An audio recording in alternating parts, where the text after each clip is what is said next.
Hello friends, win online classes में आप सभी का स्वागत है। जिस तरीके से हमने फिजिक्स का एक फर्स्ट चैप्टर जो उठाया है अभी, वो है भौतिक राशियां तथा उनका मापन। ठीक है, physical quantities and there measurement. तो अब उसी कड़ी में हम आगे चल रहे हैं। हमने देखा था कि किस तरीके से फिजिकल मतलब आप देखो तो भौतिक राशियां होती है और किस तरीके से उनके प्रकार होते हैं। तो हमने एक बेसिक चैप्टर देखा, बेसिक वीडियो देखा, उसका बनाया था, तो वो फर्स्ट पार्ट था। अब सेकंड में मैंने आपको बताया विस्थापन और दूरी क्या होती है। ठीक है, तो वो हमने अच्छे से समझा एक शॉर्ट वीडियो के माध्यम से। ऐसे ही एक शॉर्ट वीडियो मैं आपके सामने अब लेकर आ रहा हूँ जो है चाल और वेग से संबंधित। ठीक है, जो है स्पीड एंड वेलोसिटी। अब चाल होती क्या है, वेग क्या होता है, तो दोनों में आप अंतर समझोगे। इनकी यूनिट सेम होती है। ठीक है, पर ऐसा क्या है जो इन दोनों को अलग करता है, तो वो हम देखेंगे। ठीक है, सबसे पहले बात करते हैं हम चाल की। अब चाल मतलब होता है स्पीड।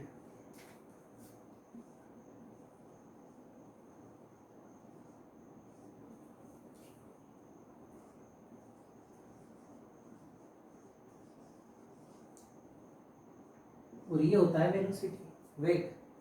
चाल की बात करेंगे, पहले चाल की डेफिनेशन, फिर हम जाएंगे वेग की डेफिनेशन में। तो चाल की अगर जो डेफिनेशन होती है वो क्या होती है कि किसी एकांक समय में, मतलब कोई टाइम है, उसका एक पार्ट निकाल लिया हमने कोई सा। ठीक है, अगर यहाँ से वस्तु को जाने में यहाँ तक समय लगा है, तो यहाँ से यहाँ तक का जो समय है टी है, टी मतलब टाइम। ठीक है, तो ये जो एकांक मतलब इस अंक के अंदर, इस क्षेत्र के अंदर जो लगा गया समय है, ठीक है, और जो दूरी तय की गई है, यहां से यहां तक कुछ डिस्टेंस भी होगी। ठीक है, तो डिस्टेंस जो है या दूरी जो है, और उस दूरी को तय करने में जो समय लगा है, ठीक है, बस दूरी बटे समय ही तो हमारा चाल होता है। ठीक है, तो किसी एकांक समय में किसी कण या किसी वस्तु द्वारा चली गई दूरी या तय की गई दूरी को चाल कहते हैं। ठीक है, तो हम देखते हैं इसे।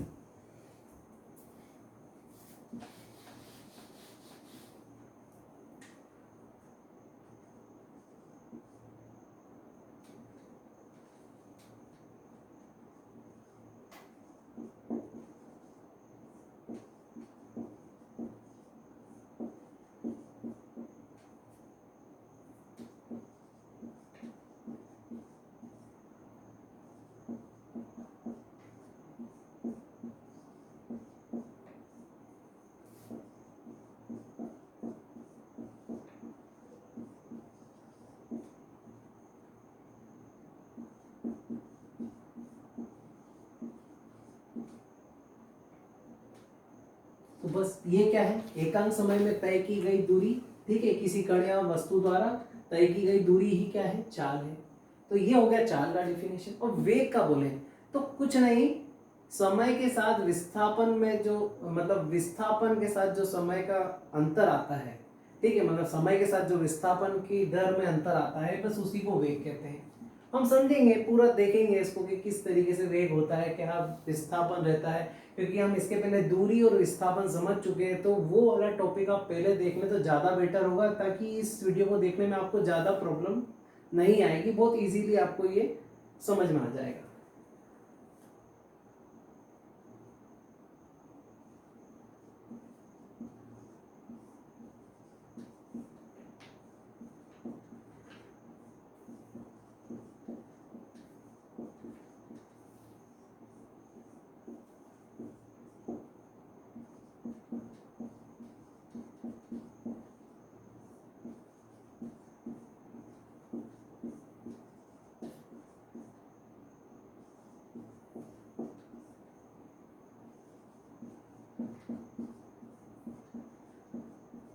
अब अगर हमें इसे डेफिनेशन फॉर्म में देखना है, तो ये एक स्टैंडर्ड डेफिनेशन हो गई दोनों की। इसी को इंग्लिश में अगर बोले तो भाई speed is rate of change of with rate of change of distance with respect to time. ठीक है, जो अगर स्पीड की अगर हम इंग्लिश में देखना चाहें, तो वहीं वेलोसिटी की क्या हो जाएगी कि velocity is rate of change of displacement with respect to time. कहने का मतलब यहाँ डिस्प्लेसमेंट आ जाएगा और यहाँ पर क्या आ जाएगा, दूरी आ जाएगा। ठीक है, तो यही क्या है, दोनों में अंतर है, तो है दोनों वही रिस्पेक्ट टू टाइम के। ठीक है, अब ये क्या है हमने लिख तो दिया, अब इसको समझना भी तो जरूरी है। अब ये जैसे देखा हमने, समय के साथ विस्थापन में परिवर्तन की दर को वेग कहते हैं। अब कैसे समय के साथ, तो देखिए इसमें क्या रहता है, हमेशा याद रखना कि चाल हमेशा क्या रहेगी, एग्जैक्ट निकाल ली जाएगी, क्योंकि चाल के लिए क्या है, कोई रास्ता तय नहीं, वो टेढ़े मेढ़े रास्ते से या किसी भी रास्ते से होते एक स्थान से दूसरे स्थान पे जा सकती है। ठीक है, पर यहां पर क्या है, ये ऐसा नहीं कि यहां तक की अलग चाल रहेगी, यहाँ की अलग चाल निकाल ली, यहाँ की अलग और यहाँ तक की अलग, फिर यहाँ तक की अलग, यहाँ तक की अलग, और फिर यहाँ तक पहुंचने में हमें कुछ अलग निकालना पड़े। ये क्या है, अगर A से B तक जाना है और अगर चाल निकालना है तो हमारी औसत चाल डायरेक्ट निकल जाएगी, पूरा जो दूरी तय करा बटे समय, जो अलग अलग दूरी तय करी होगी उसने और जो टोटल समय लगा बस उससे डिवाइड कर देंगे। तो हम कई बार मैथ्स के जो टाइम एंड डिस्टेंस वाले क्वेश्चन करते हैं उसमें फॉर्मूला लगता भी है कि चाल बराबर दूरी बटे समय, तो वहां पर कई बार औसत चाल निकालने में भी आती है। तो हम कोई अलग अलग उसका कोई निकालने नहीं बैठते हैं, डायरेक्ट जो भी अलग अलग चाल है और जितना भी टोटल समय लगता है उन अलग अलग चाल के द्वारा उस दूरी को तय करने में समय लगता है तो उसका डिवाइड कर देते हैं। ठीक है, तो इस तरीके से क्या है, अगर ये देखें तो सबसे पहले कि चाल जो रहती है वो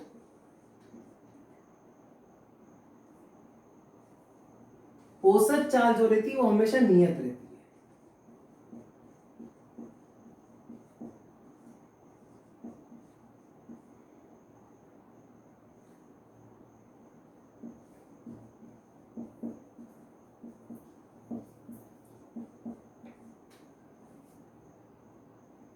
ठीक है, क्योंकि इसमें कोई दिशा की जरूरत नहीं है, तो दिशा की जरूरत नहीं है तो ये क्या हो जाएगा, अदिश राशि हो जाएगी।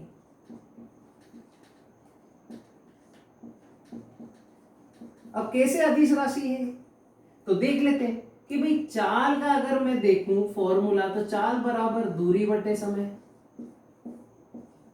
और दूरी क्या है, एक अदिश राशि है।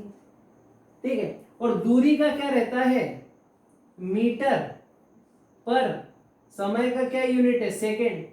ठीक है, तो मीटर पर सेकेंड, और हम अगर विमी सूत्र देखें इनके, अगर डायमेंशनल फॉर्मूले देखें तो वो क्या रहते हैं, MLT में डिनोट किए जाते हैं।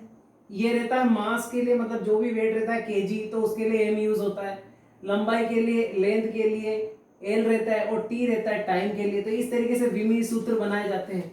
अब आप खुद देखिए कि यहाँ पर देखो वेट का तो कोई संबंध है ही नहीं, तो इसका विमी सूत्र कैसे रहेगा, डायमेंशनल फॉर्मूला कैसे बनेगा। अब देखिए इसी के बेस पर जो इसकी यूनिट रहती है, इसी की बेस पर हम क्या करेंगे, मीटर पर सेकेंड, इसी के बेस पे हम ये बताएंगे। तो विमी सूत्र में अगर देखें हम तो एम क्या है, या एम मास मत समझ लेना, ये एम जो है क्या है, ये उसकी लंबाई बता रहा है मीटर की लिए।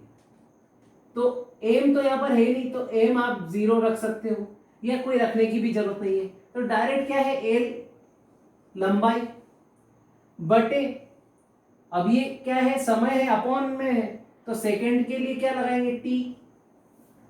ठीक, अब यही टी अगर ये क्या है, अगर आप देखोगे तो ये क्या है, नीचे है। ठीक है, भाग में है, तो एल के बटे में एल के बटे में टी है, तो अगर इसको हम ऊपर ले जाएंगे तो इसकी पावर जो है वो माइनस में आ जाएगी। तो इसको क्या लिख सकते हैं हम, एल और टी -1। अगर ऊपर से नीचे जाएगी या नीचे से ऊपर जाए तो उनके जो भी उनकी पावर रहती है उनके साइन चेंज हो जाते हैं। ठीक है, क्योंकि वो इन्वर्सली हो जाती है चीजें। तो इस तरीके से ये क्या रहेगा, अगर यहाँ पर एम भी लिखना चाहे तो एम के वहां आपको 0 लगाना पड़ेगा कि एम 0, और जहां 1 रहता है वहां कुछ लगाने की जरूरत है भी नहीं, वो सिर्फ अगर नॉर्मल भी लिखा रहेगा तो मान लिया जाता है, और अगर आपकी इच्छा है तो आप लगा भी सकते हैं, उसमें कोई दो राय नहीं। पर जनरली वो नहीं लगता है, क्योंकि 1 रहता है तो वो नॉर्मली, पर 0 है तो भी लगाने की जरूरत नहीं, वो लिखने की जरूरत नहीं है, वो पूरा ही एब्सेंट रहेगा, तो भी बात बराबर है, और ये भी लिखने की जरूरत नहीं है। तो डायरेक्ट ये जो रहेगा यही इसका क्या रहेगा, एल टी माइनस वन, यही इसका विमेय सूत्र रहेगा। इसी को आप क्या बोलते हो, डायमेंशनल फॉर्मूला। किसका, चाल का। तो इस तरीके से हमने चाल के बारे में देखा, ठीक है। और चाल ये इस तरीके से पूरा देखा, औसत चाल क्या होती है, हमेशा नियत रहती है, देखा। फिर फॉर्मूला देखा, उसकी यूनिट देखी और उसका विमेय सूत्र देख लिया। अब हम देखते हैं कि भाई वेग पे आते हैं। अब वेग को बोला इन्होंने कि वेग का अगर फॉर्मूला देखें अपन तो क्या होता है, विस्थापन बटे समय।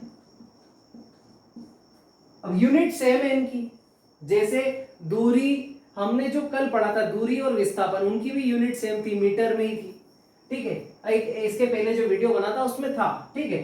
तो ये वेग क्या है, विस्थापन बटे समय। विस्थापन भी कुछ दूरी में ही होगा, मतलब मीटर में ही होगा, ठीक है। हम ऐसा यूनिट लेंगे इसलिए मीटर लिख देते हैं। समय क्या है, सेकंड में है। अब वही अगर विमेय सूत्र की बात आए, विमेय सूत्र की बात करना चाहूं तो विमेय सूत्र में क्या होगा, वही एम तो अब्सेंट है क्योंकि कोई वेट से संबंधित कोई चीज नहीं है यहाँ पर, तो एम है यहाँ पर, ठीक है। और ये किसको डिनोट कर रहा है, लंबाई को, तो एल अपॉन वही टी नीचे अपॉन में आएगा। तो इसी को अगर मैं लिखना चाहूं तो ऐसे लिख सकता हूं, -1।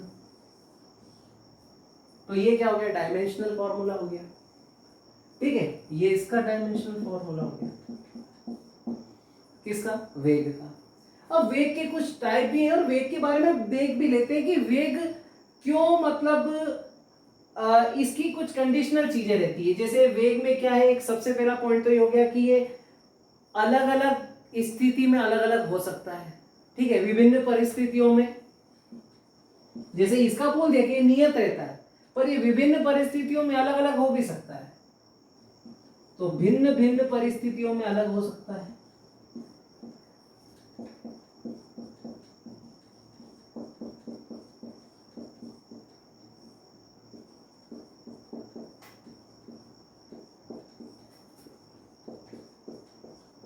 ये कोई ऐसा नहीं बोला कि अलग होगा ही सही, हो सकता है, पर रिजिडनेस भी नहीं है कि भाई, रिजिडनेस भी नहीं है ऐसी कि होगा ही होगा या नहीं होगा, हो सकता है, ठीक है। भिन्न भिन्न परिस्थितियों में अलग अलग हो सकता है, ठीक है। इस तरीके से हमने इसके बारे में देखा। अब कुछ देख लेते हैं। अब जैसे चाल से संबंधित तो काफी चीज हो गई, तो हम इस वेग को ही थोड़ा पढ़ लेते हैं, क्योंकि मैंने साइड में ये भी लिख रखा है कि एक समान वेग क्या होता है, परिवर्ती वेग क्या रहता है, औसत वेग क्या रहता है और तात्क्षणिक वेग क्या होता है। इनके बारे में भी देख लेते हैं थोड़ा सा, तो क्या रहेगा, थोड़ा क्लियर हो जाएगा। पर उसके पहले वेग से रिलेटेड में कुछ चीज आपको समझाना चाहूंगा, और चाल से संबंधित भी। तो एक यहाँ पर एक डायग्राम लेंगे और उसके बाद वेग के बारे में थोड़ा और डीपली देखेंगे।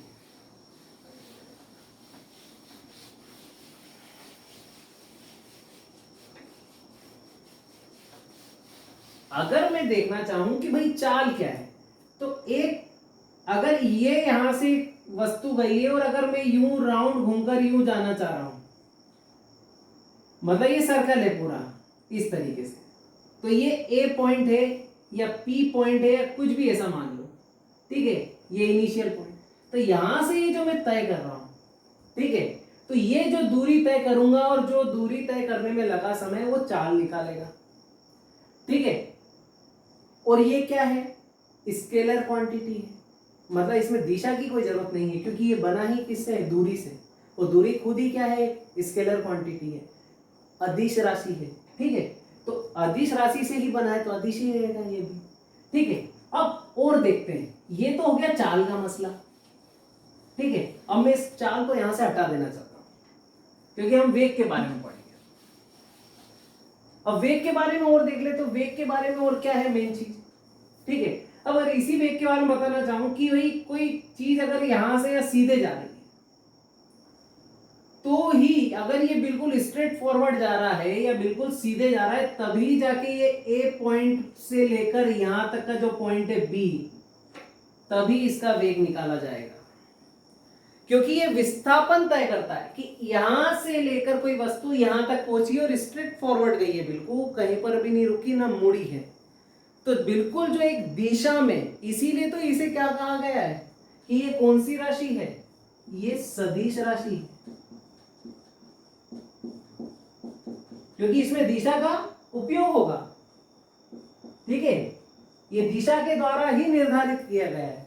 तो अब यहां से यहां तक गया, फिर यहां से क्या है, इधर आया, तो ये भी देखो आप बिल्कुल स्ट्रेट फॉरवर्ड, बिल्कुल मतलब सीधा गया है। तो यहां से यहां तक का भी करेगा, कुछ वेग होगा, यहां से फिर ये इधर आया, ये डी पॉइंट पे, तो ये भी बिल्कुल स्ट्रेट गया है, और यहां से लेके ये बिल्कुल यहां गया, तो ये भी बिल्कुल क्या है, सीधा जाएगा।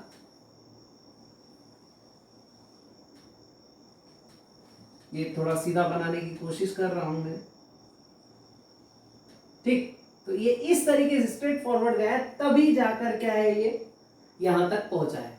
अब देखो विस्थापन के ऊपर ये पूरा डिपेंड है वेग, जिस तरह विस्थापन धनात्मक, ऋणात्मक और शून्य हो सकता है, उसी तरह वेग भी क्या होगा, धनात्मक होगा, ऋणात्मक होगा और शून्य होगा। कैसे शून्य होगा, जब यहां से यहां है चीज और विस्थापन के ऊपर ये डिपेंड है। जब विस्थापन मतलब कोई वस्तु घूमकर बी, सी और डी से होते हुए वापस ए पर पहुंच जाती है, तो विस्थापन जब हुआ ही नहीं है, अगर विस्थापन की जगह आप 0 रखोगे और नीचे टाइम रखोगे, तो आंसर क्या आएगा, शून्य आना है, 0। इसलिए कह देते हैं कि वेग भी क्या हो सकता है, शून्य हो सकता है, ठीक है। तो इस तरीके से बोला गया है कि वेग क्या है, शून्य है। और ग्राफ पे अगर कोई सी चीज देखेंगे, ठीक है, तो ग्राफ पे क्या रहता है, इधर प्लस वाले साइन रहते हैं, जैसे y एक्सिस, ये x एक्सिस है, तो यही भी x है, पर ये x कौन सी है, माइनस वाली है, y कौन सी, माइनस वाली। तो अगर ग्राफ पर देखें इस चीज को, तो ये क्या हो सकता है, माइनस भी हो सकता है। जैसे कोई प्रोसेस इधर से इधर जा रही है, तो ये प्लस वाले भाग में चल रही है अभी, जो एरिया प्लस से संबंधित है। पर अगर ये अगर इधर नीचे आ जाएगी, कोई सी यूनिट या जो भी रीडिंग है वो नीचे आ जाएगी, तो ये क्या हो सकता है, माइनस में भी जा सकता है, ठीक है। तो इस तरीके से क्या हुआ, ये वेलोसिटी क्या है, माइनस में, ऋणात्मक में भी हो सकती है, क्योंकि ये क्या है, y, तो ये y के रिस्पेक्ट में क्या हो गई, अब ऋणात्मक हो गई, या ये इधर भी आ सकती है, तो यहां पर भी आ गई, तो x भी माइनस है और y भी माइनस है, तो इसलिए भी ऋणात्मक हो सकती है। तो इस तरीके से कह दिया जाता है कि विस्थापन भी क्या है, ऋणात्मक हो सकता है, और वेग भी क्या है, ऋणात्मक हो सकता है। इसलिए हो सकता है क्योंकि वेग पर ही डिपेंड, विस्थापन पर ही डिपेंड है, डिस्प्लेसमेंट पर ही डिपेंड है वेलोसिटी या वेग, ठीक है। तो इस तरीके से हमने इसके बारे में सोचा। अब वो क्या शब्दावलियां मैंने लिखी है बोर्ड के अदर साइड कॉर्नर पर कि एक समान वेग क्या होता है। अब एक समान वेग क्या है, देखो एक समान वेग को देख लेते हैं।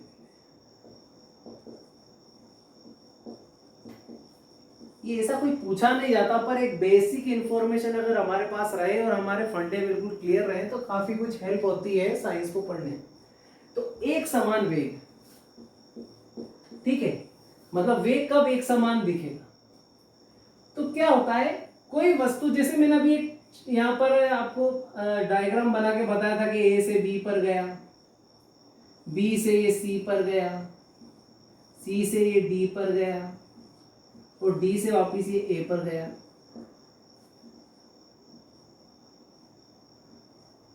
ठीक है, या इसको मैं एक स्क्वायर शेप में बना दूं तो ज्यादा बेहतर है, क्योंकि इसमें एक समान वेग दे रखा है, इसलिए इसको यहां पर स्क्वायर बनाना ही ज्यादा सही रहेगा। क्या होता है, कोई जरूरी भी नहीं कि स्क्वायर बनाऊं, मैं एक सीधी रेखा भी बना सकता हूं, और वहां पर भी एक पॉइंट दे सकता हूं कि ए बी सी डी। कहने का मतलब कॉन्सेप्ट क्लियर होना चाहिए। अब जैसे हमारी बात चल रही है कि भाई एक समान वेग क्या होता है, तो एक समान वेग क्या है कि एक जो समय रहता है, यहां पर लगा समय, इसमें समय और इसमें लगा समय, या ये जो लगा हुआ समय इन दोनों के बीच में तय की गई दूरी में लगा समय, इन दोनों के बीच में जो विस्थापन, सॉरी यहां पर दूरी वर्ड यूज ना करके हम क्या करेंगे, विस्थापन करेंगे, क्योंकि हम वेग के बारे में पढ़ रहे हैं। तो यहां पर भी समय, तो इस तरीके से हर विस्थापन ए से बी के बीच में विस्थापन में कुछ समय लगा है, यहां से यहां पे जो समय लगा है, यहां से जो समय लगा है, और डी से वापस ए पर आने में जो समय लगा है। तो समान विस्थापन होगा, जैसे अगर यहाँ 5 मीटर का विस्थापन हुआ है तो यहाँ पर भी 5 मीटर का होगा, यहाँ पे भी 5 मीटर का होगा, यहाँ पे भी 5 मीटर का होगा। तो 5 मीटर का तो हुआ है, एक सही बिल्कुल बराबर बराबर दूरी तो हुई है, पर समय भी क्या हुआ है, समान लगा है। तो समान समय अंतराल में समान दूरी अगर हर बार वो तय करता है तो वो क्या कहलाता है, एक समान वेग कहलाता है। मतलब वो यहां से यहां तक जो टी समय लिया है, यहां से यहां भी टी समय लिया है और यहां से यहां भी, ये इक्वल है टी सब, ठीक है। और यहां पर भी क्या है, उसने जैसे 10 मीटर चला, ये भी 10 मीटर चला और ये भी 10 मीटर चला। कहने का मतलब यहां से यहां तक का विस्थापन जो हुआ, डिस्प्लेसमेंट हुआ, वो 10 मीटर हुआ, यहां से यहां तक भी 10 हुआ और यहां से यहां तक भी 10 हुआ। तो समान समय अंतराल में समान विस्थापन तय किया, समान समय अंतराल में समान विस्थापन तय किया, समान समय अंतराल में समान विस्थापन तय किया। इस तरीके से बोल दिया एक समान वेग, ठीक है। आशा करता हूं आपको समझ में आ गया होगा, ठीक है। अब सेकेंड टॉपिक पे चलते हैं, परिवर्ती वेग। जस्ट इसके अपोजिट है, ऐसा कुछ भी ऐसा जोर देके नहीं पढ़ना कि भाई ये क्या लिख दिया है, ज्यादा कोई प्रेशर लगाना है उस चीज को याद करने के लिए या लोड देना है आपके माइंड पर। परिवर्ती वेग,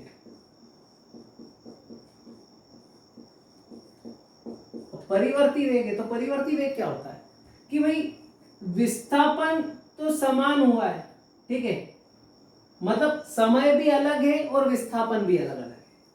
इस तरीके से आप समझ सकते हो कि यहां से यहां तक अगर ए से लेकर बी तक जाना था तो इसने कुछ अलग समय लिया, फिर यहां से लेकर सी तक गया, भले ही समान दूरी थी पर समय उसने ज्यादा कम ले लिया, ठीक है।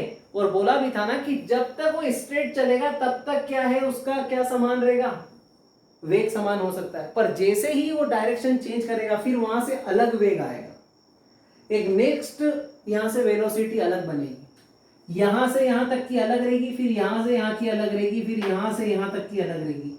तो इस तरीके से हर पॉइंट पे जब भी वो टर्न लेगा, क्यों टर्न लेगा, क्योंकि वेक्टर क्वांटिटी है, तो जहां तक एक सीधी दिशा मिलती है वहां तक ये वेग क्या रहेगा, एक जैसा रहेगा।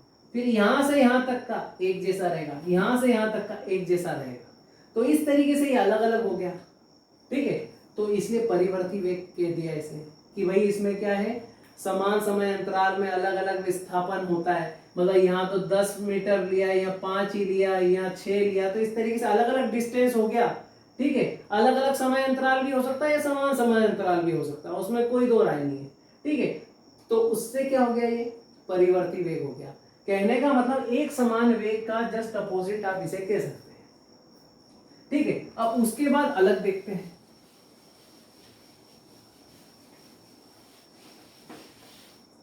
अब औसत वेग।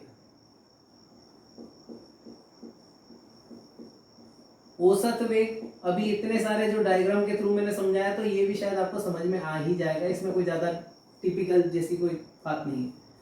औसत वेग क्या होता है, यहां से अगर मैं यहां जा रहा हूं तो ए से बी पर पहुंचा हूं, तो कहने का मतलब कि ओवरऑल जो विस्थापन किया मैंने टुकड़े टुकड़े, ठीक है। जैसे ए से बी पे गया, बी से सी पे गया, सी से डी पर गया, डी से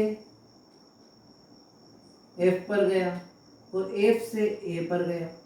इस तरीके से अलग अलग यहां से यहां तक का मेरा अलग वेग था, वेलोसिटी, यहां से यहां तक वेलोसिटी अलग थी, यहां से यहां तक की अलग थी, यहां से यहां तक अलग थी और यहां से यहां तक अलग थी। पर यहां से लेकर जो मैं वापस यहां आया, जो टोटल मैंने तय करा, तो इसमें जो लगा समय है कुल समय, और यहां से यहां तक का क्या था मेरा, जो भी वेग था, ठीक है, जिसको वेलोसिटी आप बोल सकते हो v से। तो यहां पर जो v1 था, यहां थी v2, यहां था v3, यहां था v4 और यहां था v5। तो इस तरीके से क्या हो जाएगा, v1 plus v2 plus v3 plus v4 plus v5।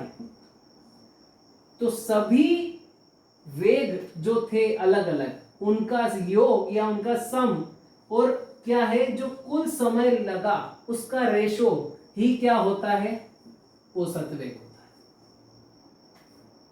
कहने का मतलब यहां से यहां तक जो भी वेग रहा हमारा, जो भी वेलोसिटी रही, और यहाँ से यहाँ तक जो रही, बी से सी तक, सी से डी तक, डी से एफ और एफ से ए तक, तो ये सब जो लगा, कोई जरूरी नहीं कि ए तक ही आना है, यहाँ तक आया तो आप जरूरी नहीं कि ये पूरा ए तक कोई सर्कल बनाना है या बिल्कुल राउंड, ठीक है। यहाँ से V5 हटा दीजिए,